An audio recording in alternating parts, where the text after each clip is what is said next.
তোমার যদি একা লাগে আমায় দিও ডাক, সারা রাত গল্প করব হাতে রেখে হাত। হা হা হা, এটাই বাস্তব। রিপন ভাই এখন কট। রিপন মিয়ার এই ঘটনাতে বোঝা গেল পুরুষ মানুষের সবচেয়ে বড় শত্রু হইছে তার নিজের ছোট ভাই। समझ रहे हो समझ रहे हो आप समझ रहे हो ना। আসলে গ্রাম অঞ্চলের মানুষ খুবই সরল সোজা, হয়তো মূলত কাহিনী হয়তো বা এরকম হইছে। এমনি দেশে কারেন্ট টারেন্ট থাকে না, কারেন্টের অবস্থা বেশি একটা ভালো না, খাম্বা আছে কারেন্ট নাই। এই উত্তাপে মানুষের মনে শান্তি নাই। তো ওই কারেন্ট যাওয়ার সুবাদে ওই অল্প বয়সী ভদ্র মহিলার হয়তো বা অন্ধকারে ভয় লাগতো।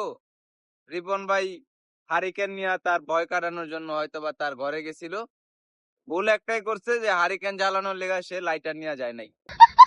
পরে এলাকাবাসীরা অন্য কিছু ভাইবা বানাই দিছে, ধরাই দিছে। যদিও ভিডিওতে দেখা গেছে যে রিপন ভাই নিজেই মাপটাপ চাইতাছে, যার কারণে তার 5 লাখ টাকা জরিমানা এবং গ্রাম থেকে তার বাইর করে দেওয়ার বিচার করা হয়েছে। তো সবশেষে এটাই বোঝা যায় যে